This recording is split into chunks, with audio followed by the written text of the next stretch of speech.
The morning sun cast long shadows across the desert landscape when Thomas Mitchell first saw the dust cloud rising in the distance. He squinted his weathered eyes, watching the approaching riders with growing unease. For 3 years, he had worked this patch of harsh Arizona territory, building his small ranch from nothing but determination and sweat. The Apache raids had been getting worse lately, but Tom had always managed to stay clear of trouble. He was mending fence posts near the creek when they came. The sound of hoofbeats on hard ground reached him before he could see them clearly. Tom dropped his tools and started walking quickly toward his small cabin, hoping to reach his rifle. But it was too late. The riders emerged from behind the rocky outcrop like ghosts materializing from the desert itself. 3 Apache women on horseback surrounded him with movements as fluid as water. Tom had heard stories about Apache warriors, but he had never encountered Apache women fighters before. These were not the gentle homemakers he might have expected. Their faces were painted with red and black designs, and each carried weapons with the confidence of seasoned fighters. The oldest looked to be around 40, with silver streaks in her long black hair and eyes that seemed to pierce right through him. The youngest appeared barely out of her teens, but her grip on her bow showed she was no child when it came to warfare. Tom raised his hands slowly, his heart pounding against his ribs. He had always prided himself on being a peaceful man, never looking for fights with the local tribes. He traded fairly with the Apache bands that sometimes passed through, offering water and food in exchange for leaving his livestock alone. But these women seemed different. There was something desperate in their movements, something urgent that made the air feel electric with tension. The eldest woman spoke in Apache, her voice sharp and commanding. Tom shook his head, indicating he did not understand. She switched to broken English, her words carefully chosen. "You come with us, white man. No fight, no die." Her pronunciation was careful, each word deliberate. Tom could see intelligence burning in her dark eyes, and something else he could not quite identify. Was it sadness? Fear? Determination? Tom looked around at his small ranch, at the cabin he had built with his own hands, at the few cattle grazing peacefully in the distance. Everything he had worked for in 3 years of backbreaking labor was here. But looking at the weapons pointed at him and the serious expressions on these women's faces, he realized he had no choice. "Where are you taking me?" he asked, his voice steadier than he felt. The woman did not answer directly. Instead, she gestured with her chin toward the mountains in the distance. "Our people need help. You come, you help, maybe you live." The way she said it made Tom understand that this was not really a kidnapping in the traditional sense. Something was wrong in their camp, something serious enough to make these women risk everything to capture a white man. As they bound his hands and helped him onto a spare horse, Tom noticed details that surprised him. The ropes were tight, but not cruel. They gave him water from their own supplies without him asking. The youngest woman, who had been watching him with curious eyes, handed him a piece of dried meat when his stomach growled audibly. These small acts of consideration confused him. If they planned to torture or kill him, why show such care? The ride into the mountains took most of the day. They traveled through narrow canyons and along hidden trails that Tom never would have found on his own. The landscape grew wilder and more beautiful as they climbed higher. Desert gave way to pine trees, and the air became cooler and cleaner. Tom found himself appreciating the skill with which his captors navigated the treacherous terrain. These women knew every rock, every turn, every safe place to water the horses. As evening approached, they made camp in a sheltered grove. Tom was surprised when they untied his hands to let him eat and attend to personal needs. The eldest woman, who seemed to be their leader, watched him carefully but without hostility. "My name is Ayana," she said suddenly, using English word with more confidence now. "It means eternal blossom in your language." She pointed to the younger women. "This is Itzel, and this is Naira. We are not warriors by choice." Tom introduced himself simply as Tom, unsure of how much information to share. As the fire crackled between them, Ayana began to speak in halting English mixed with gestures and simple drawings in the dirt. What she told him changed everything he thought he knew about his situation. Her band was not raiding for sport or revenge. They were fighting for survival in the most literal sense. A sickness had come to their hidden village in the high mountains, something unlike anything their medicine people had seen before. It struck down the strong and the weak alike, but it seemed to affect the men more severely than the women. Many of their warriors and hunters had already died, leaving the women to find solutions their tribe had never needed before. The traditional medicines were not working. People were dying every day, including children. Ayana explained that she had heard stories from other tribes about white men who had different kinds of medicine, different ways of fighting sickness. Some of these stories spoke of miraculous healings, of white men who could bring people back from the edge of death. She did not know if the stories were true, but she was desperate enough to try anything. Her own husband had been sick for weeks, growing weaker every day despite everything their healers attempted. As Tom listened to her story, he felt his fear transforming into something else. He was no doctor, but he had some basic medical knowledge from his time in the army before coming west. He had treated wounded soldiers and sick animals. More importantly, he began to understand why these women had taken such a desperate risk. They were not raiders or kidnappers. They were mothers and wives fighting to save their families with the only plan they could think of. The next morning brought them to the Apache village, and Tom was struck immediately by how different it was from what he had expected. This was not a war camp, but a community in crisis. Women moved quietly between simple shelters, tending to the sick with gentle hands and worried faces. Children played quietly, their usual laughter subdued by the atmosphere of fear and loss. The smell of medicinal herbs mixed with wood smoke and the unmistakable odor of sickness. As Ayana led him through the camp, Tom could see the evidence of the mysterious illness everywhere. Men lay motionless in their shelters, some burning with fever, others so weak they could barely lift their heads. The women caring for them looked exhausted, their eyes hollow with worry and sleepless nights. Some of the sick were clearly beyond help, their breathing shallow and labored. Tom realized that he was not here as a prisoner in any conventional sense. He was here as a desperate last hope for a dying community. The weight of that responsibility settled on his shoulders like a heavy blanket. These people had risked everything on the chance that he might have knowledge or skills that could save their loved ones. Now he had to figure out if there was anything he could actually do to help, or if he had been brought here only to witness the final stages of a tragedy beyond anyone's power to prevent. Tom spent his first full day in the Apache village observing and trying to understand the sickness that was destroying this community. Ayana stayed close to him, translating when needed and watching his every reaction.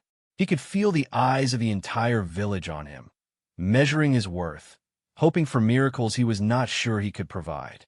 The symptoms were unlike anything Tom had encountered during his army days. The illness began with a fever that seemed to burn from the inside out. Victims complained of severe headaches and pain in their joints. Their skin took on a yellowish tint, and many developed a rash that spread across their bodies like wildfire. Most disturbing of all, they seemed to lose the ability to keep food down, leading to rapid weight loss and weakness. Tom knelt beside Ayana's husband, a man named Daklogy who had once been a respected hunter and leader. Now he lay unconscious, his breathing shallow and irregular. His skin felt like it was on fire, yet he shivered constantly beneath his blankets. Ayana held her husband's hand while Tom examined him, her face a mask of controlled desperation. "How long has he been like this?" Tom asked, noting how the man's eyes moved restlessly beneath his closed lids. 2 weeks, Ayana replied, her voice barely above a whisper. "First the fever came, then he could not eat. Now he sleeps all the time, but it is not peaceful sleep. Sometimes he speaks to people who are not here, people who died long ago." Tom had seen similar symptoms before, but not exactly like this. During his time treating soldiers, he had encountered various fevers and illnesses, but this seemed to combine the worst elements of several different diseases.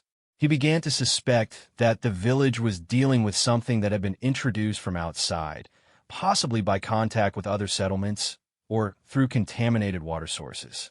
Moving from shelter to shelter, Tom noticed patterns that the Apache healers might have missed.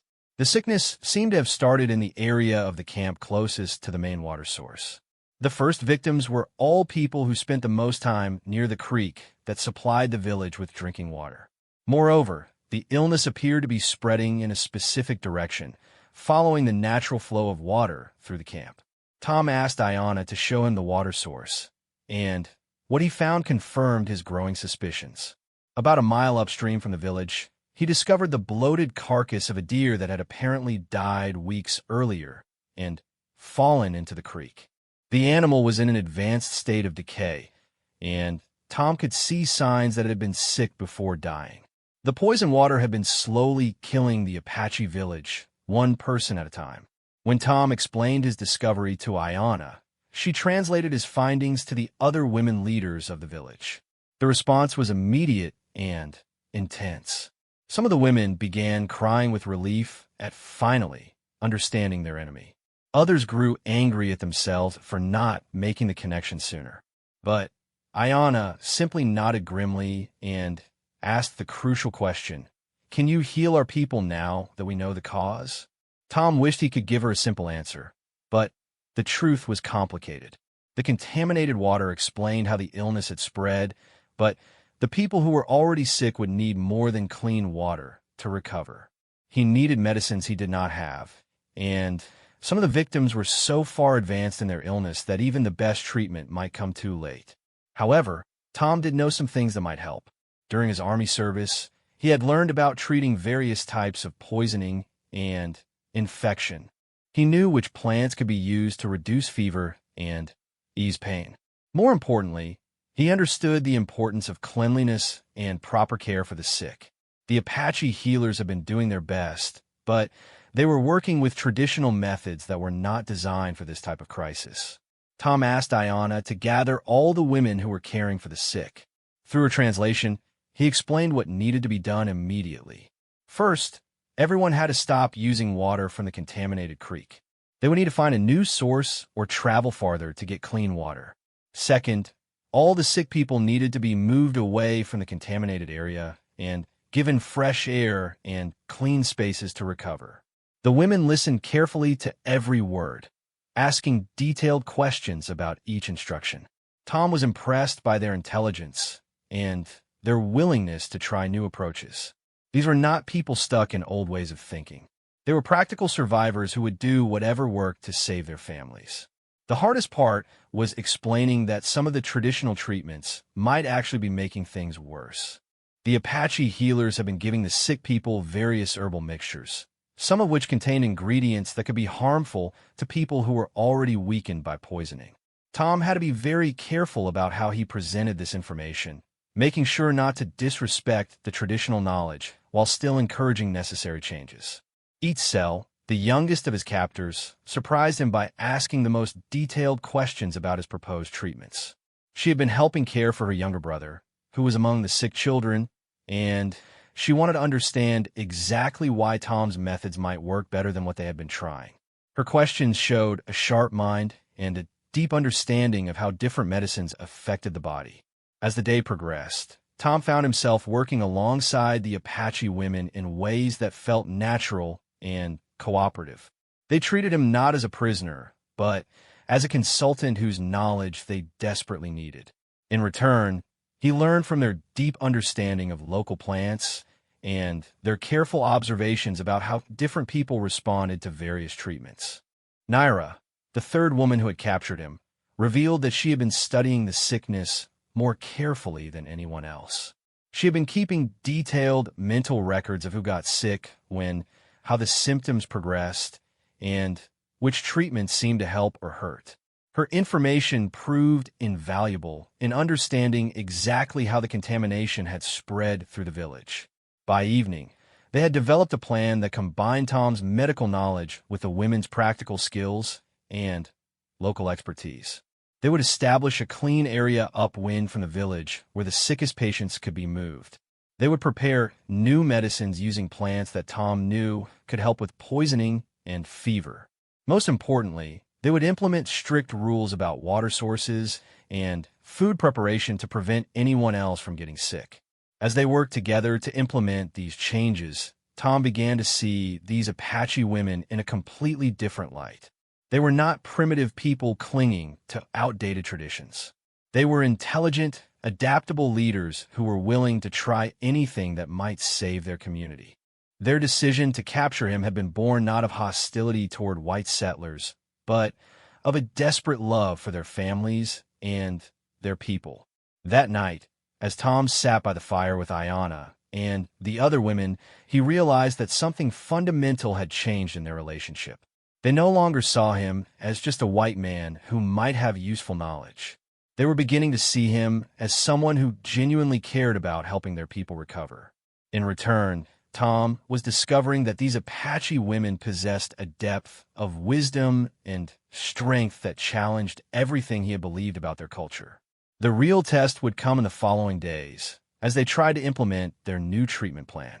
Some of the sick people were so far gone that even the best care might not be enough to save them. But for the first time since arriving at the village, Tom felt hopeful that they might be able to stop the spread of the illness and help at least some of the victims recover their health. As he settled down to sleep in the shelter they had provided for him, Tom reflected on the strange turn his life had taken. 3 days ago, he had been a simple rancher worried about his cattle and his crops. Now he was working to save an entire Apache village, using skills he had never expected to need again. The irony was not lost on him that he had found more purpose and meaning in these few days as a captive than he had experienced in years of peaceful farming. The third morning brought the first signs of hope Tom had seen since arriving at the Apache village. 2 of the younger patients who had been moved to the clean treatment area were sitting up and asking for food. Their fevers had broken during the night, and the yellowish tint was beginning to fade from their skin. Ayanna wept openly when she saw the improvement, clasping Tom's hands in gratitude. But the progress was not universal. 3 of the oldest victims had died during the night, including an elderly medicine man who had been greatly respected in the community. The deaths cast a shadow over the small victories, reminding everyone that they were still fighting a battle against time. Tom felt the weight of responsibility even more heavily as he saw the grief in the faces around him. Dakluji, Ayanna's husband, remained in critical condition. His fever continued to rage despite all their efforts, and he had not been conscious for more than a few minutes at a time in over a day. Tom could see the strain this was putting on Ayanna, who divided her time between leading the treatment efforts and staying by her husband's side. She rarely slept, and when she did, it was curled up next to Dakluji's motionless form. Tom decided to focus his efforts on the cases where he could make the most difference.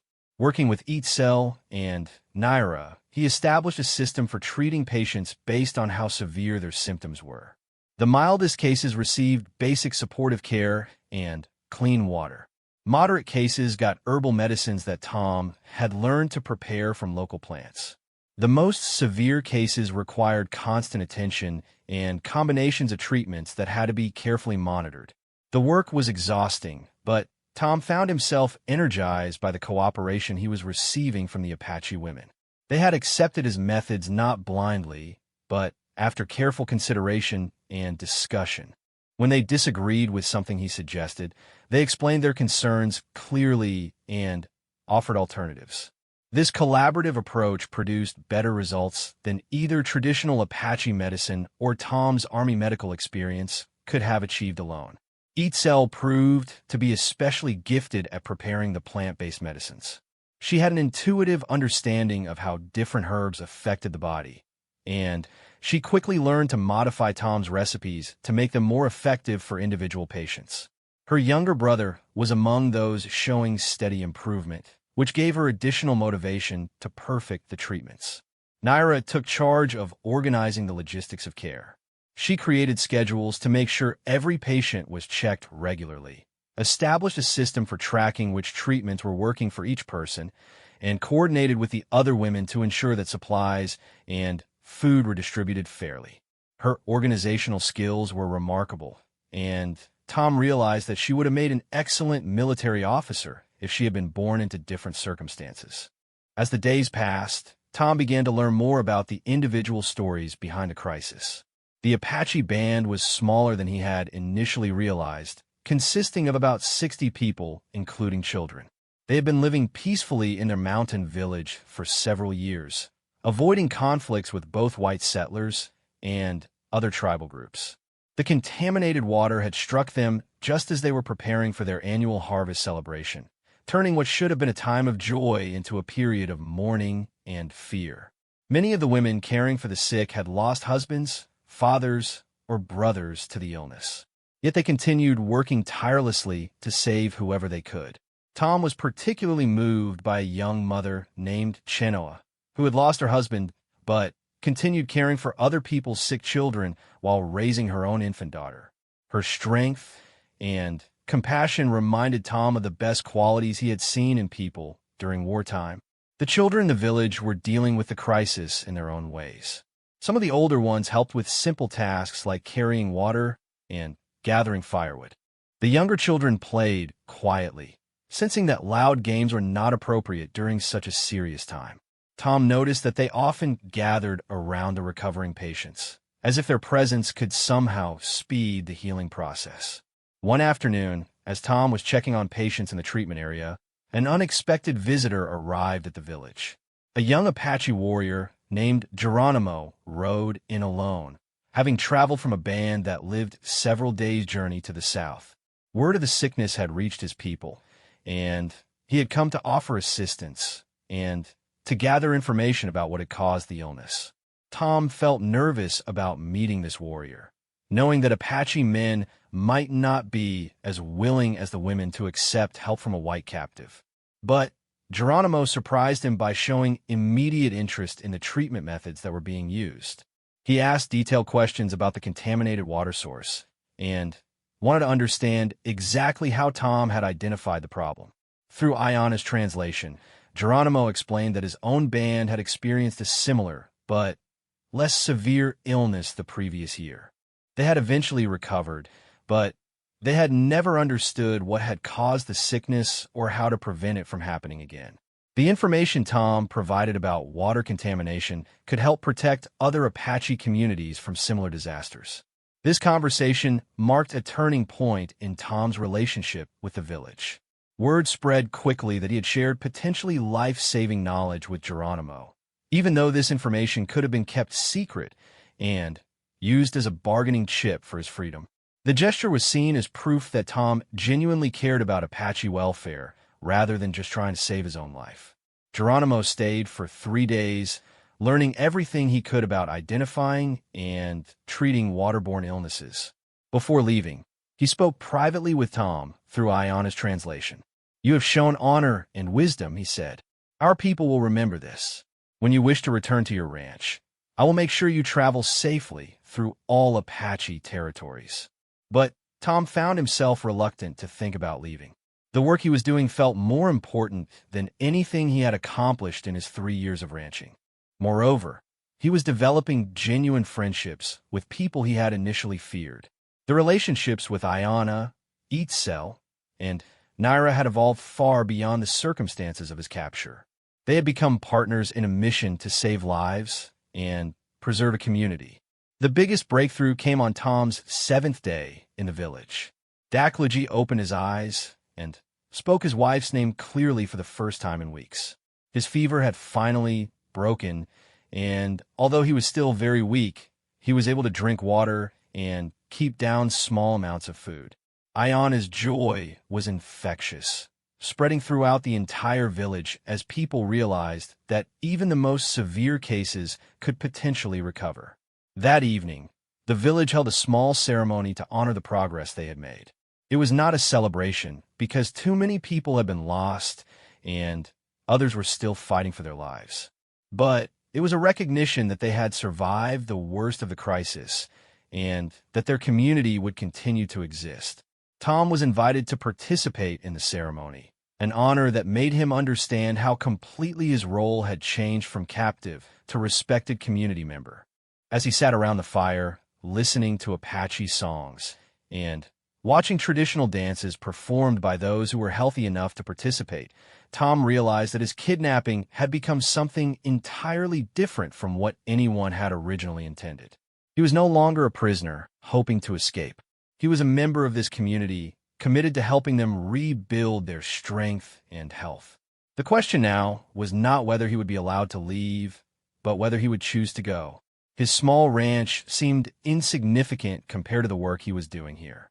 But he also knew that staying permanently would mean giving up the life he had spent 3 years building and accepting a future that was completely different from anything he had ever imagined. The decision would not be easy, but Tom was beginning to understand that the most important choices in life rarely were. 2 weeks had passed since Tom's arrival in the Apache village, and the transformation was remarkable. Of the 43 people who had been sick, 38 were now well enough to resume normal activities. The remaining 5 were recovering steadily, including Daklogy, who was finally strong enough to sit outside his shelter and participate in daily conversations. The village was beginning to feel alive again, with children playing freely and adults returning to their regular work and social routines. Tom had become an integral part of the community during this time. He no longer slept in a separate shelter, but had been invited to share the lodge of a family whose father he had helped save. His daily routine included checking on recovering patients, teaching anyone interested about preventing waterborne illnesses, and learning Apache customs and language skills from his new friends. The transformation from captive to community member felt natural and complete. Ayanna had taught him enough Apache words that he could have basic conversations without translation. This breakthrough had deepened all his relationships in the village, allowing him to share stories about his own life and learn more personal details about the people around him. He discovered that many of the Apache had experiences and perspectives that challenged his previous assumptions about their culture and way of life. Itzel had become particularly close to Tom, treating him almost like an older brother. She was fascinated by his descriptions of life in white settlements and asked countless questions about farming techniques, animal husbandry, and the tools and methods used by white ranchers. Her curiosity was not idle interest, but part of a larger vision she was developing for how Apache communities might adapt to the changing world around them. Naira, meanwhile, had surprised Tom by revealing a deep interest in military strategy and tactics. She asked him detailed questions about his army experience, wanting to understand how white soldiers were trained and equipped.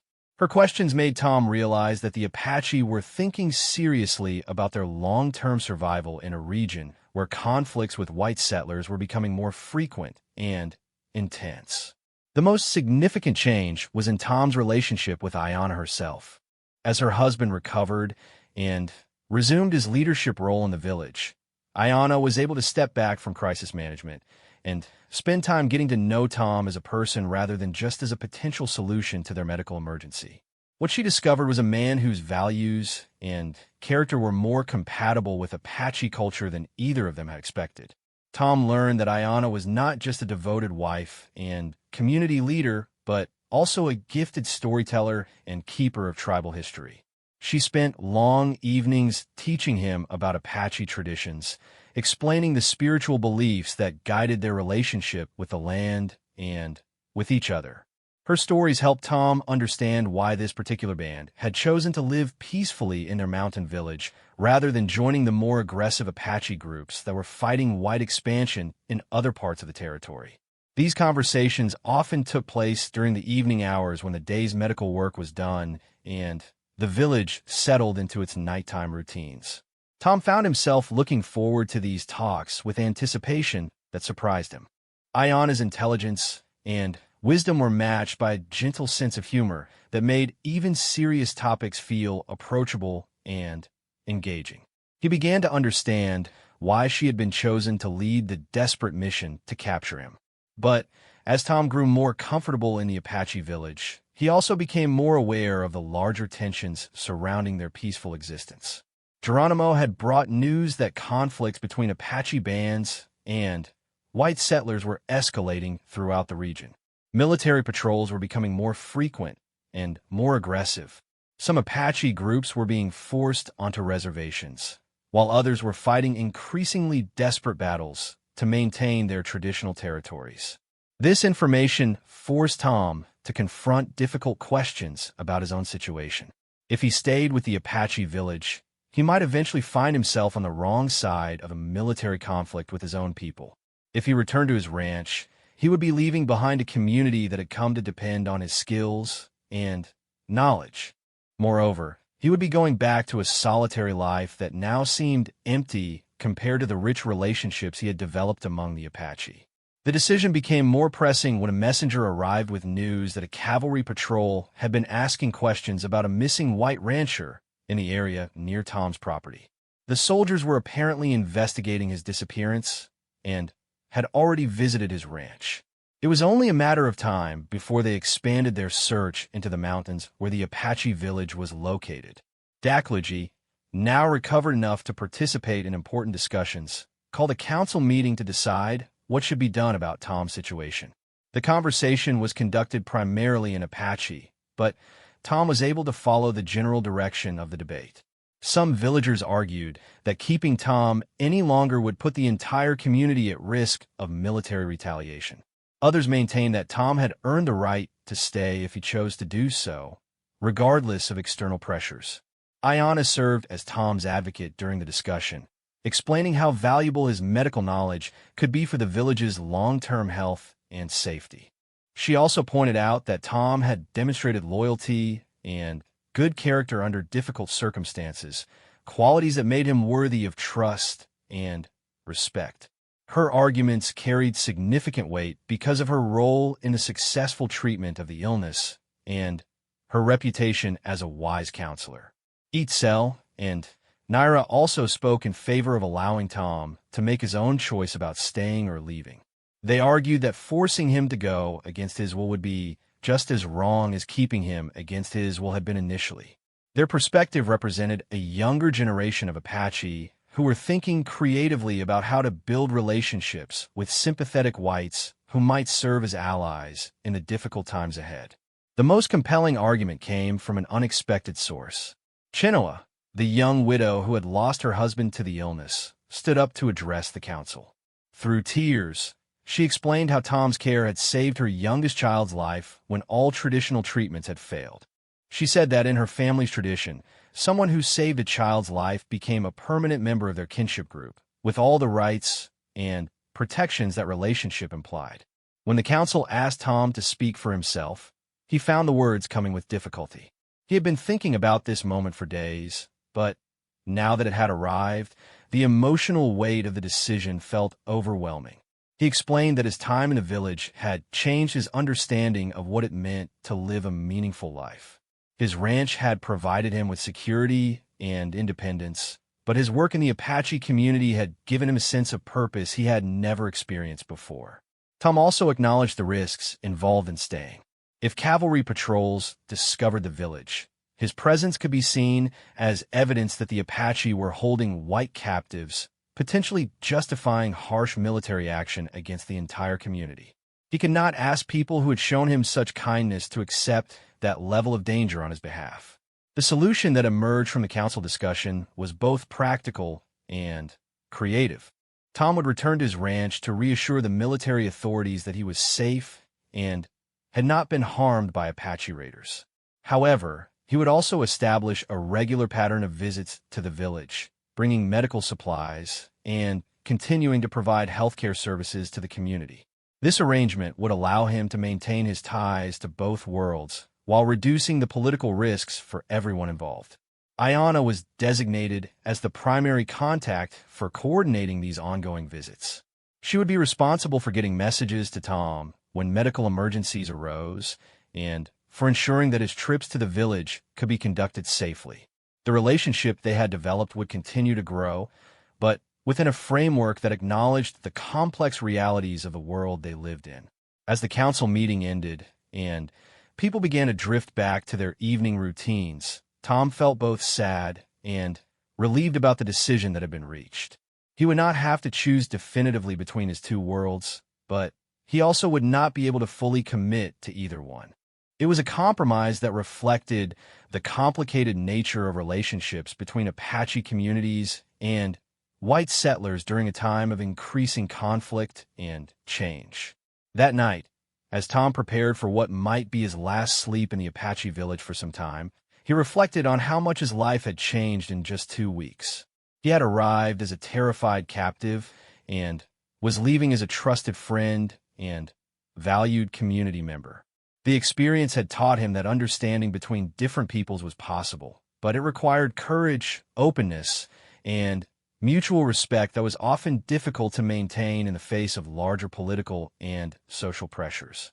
The morning of Tom's departure dawned clear and cold, with mountain air that carried the scent of pine trees and the promise of changing seasons. The entire village gathered to see him off, a ceremony that felt more like a family sending away a beloved relative than a community releasing a former captive. Children who had barely known him 2 weeks earlier now clung to his legs, begging him to stay just a little longer. Dakluji, now strong enough to stand for extended periods, presented Tom with a gift that left him speechless. It was a beautifully crafted Apache knife with a bone handle carved with symbols representing healing and protection. This knife will always remind you that you have a family among the Apache people, Dakluji said in carefully pronounced English. You saved my life and the lives of my people.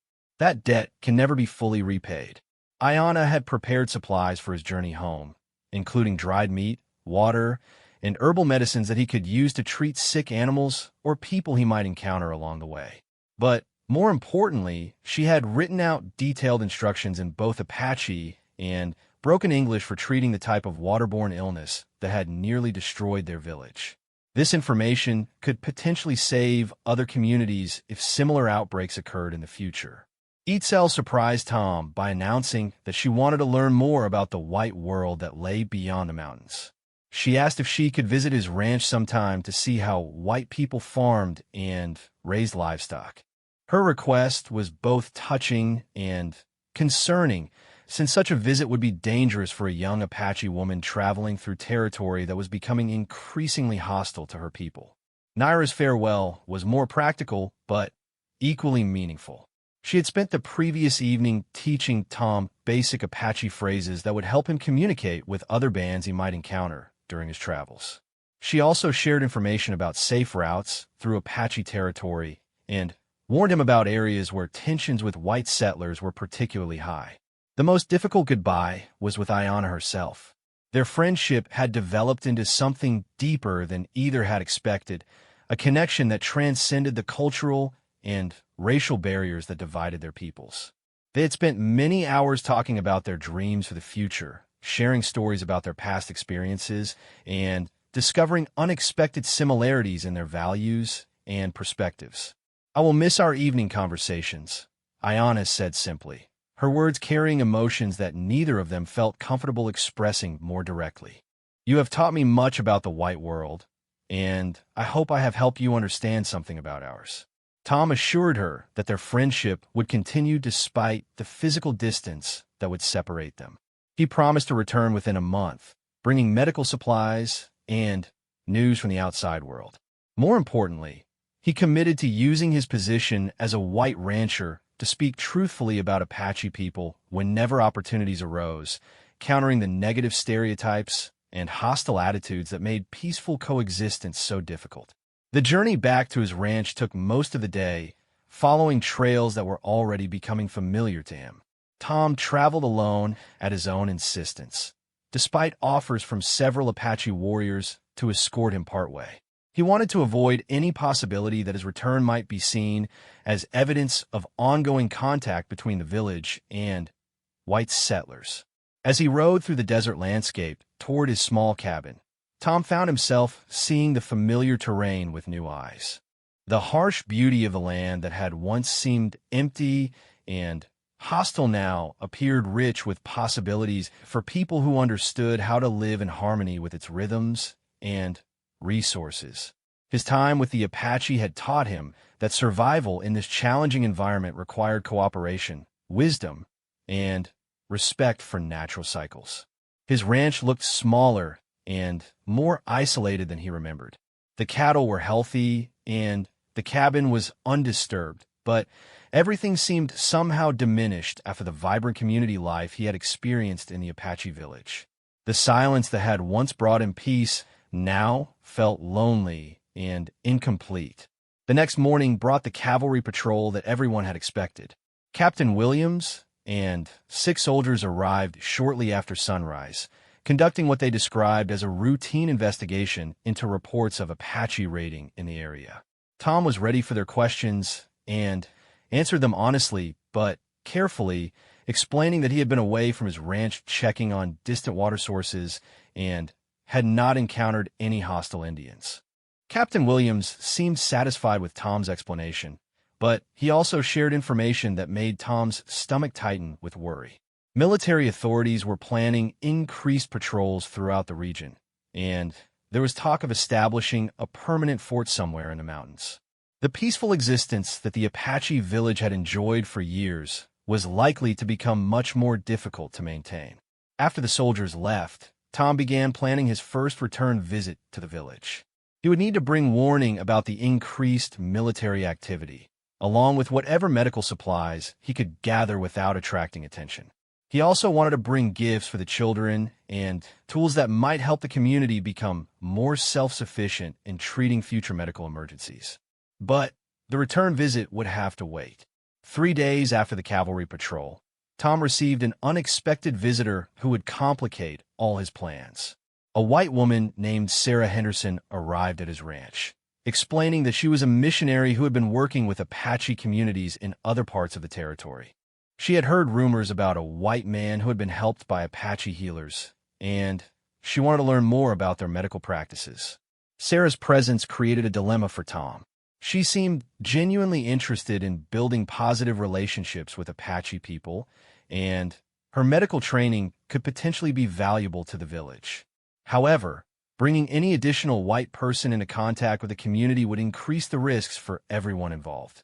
Moreover, Tom was not certain that he could trust Sarah to keep the village's location secret if military authorities pressured her for information. Over several days of conversation, Tom gradually learned more about Sarah's background and motivations. She had been working as a frontier nurse before becoming involved in missionary work, and her medical skills were considerably more advanced than Tom's basic army training. She had also spent enough time with Apache communities to understand their culture and to speak some of their language. Most importantly, Sarah had developed a deep respect for Apache wisdom and traditions during her missionary work. Unlike many religious workers who viewed native practices as primitive superstitions to be replaced with Christian beliefs, Sarah saw value in combining traditional healing methods with modern medical knowledge. Her approach aligned closely with the collaborative philosophy that had made Tom's work in the village so successful. After much careful consideration, Tom decided to trust Sarah with the truth about his experience. He told her the complete story of his capture, his work treating the waterborne illness, and his ongoing commitment to help the Apache village maintain its health and safety. Sarah listened without judgment, asking thoughtful questions that demonstrated both medical expertise and cultural sensitivity. Sarah's response exceeded Tom's most optimistic expectations. She not only offered to help with future medical emergencies, but also proposed establishing a more systematic program for disease prevention and health education that could benefit Apache communities throughout the region. Her vision went far beyond treating individual illness to creating sustainable systems that would help Native peoples cope with the health challenges brought by contact with white settlements. When Tom finally made his promised return visit to the Apache village, he brought Sarah with him. The introduction required careful diplomacy and multiple conversations with village leaders, but eventually Sarah was accepted as another potential ally in their ongoing struggle for survival. Her medical knowledge, proved to be exactly what the community needed to build on the progress they had made. Over the following months, a unique partnership developed between Tom's ranch and the Apache village. Tom continued his regular visits, bringing supplies and maintaining his friendships with Ayana, Itzel, and Naira. Sarah established a rotating schedule that allowed her to spend time in the village while also maintaining her missionary work in other locations. Together, they created an informal but effective healthcare system that served both Apache and white communities in the region. The arrangement was not without its challenges and dangers. Military patrols continued to increase, making travel between the ranch and village more difficult and risky. Political tensions between Apache bands and white settlers escalated into periodic violence that threatened to destroy the careful relationships they had built. But the foundation of trust and mutual respect that had grown out of Tom's original captivity proved strong enough to survive these external pressures. Years later, when historians would write about the Apache Wars and the tragic conflicts that defined relations between native peoples and white settlers, they would rarely mention the small success stories like the one that began with 3 Apache women capturing a lonely rancher. But for the people whose lives were touched by this unlikely friendship, the experience proved that understanding and cooperation between different cultures was possible, even in the most challenging circumstances. Tom never returned permanently to live in the Apache village, but he never again lived entirely in the white world either.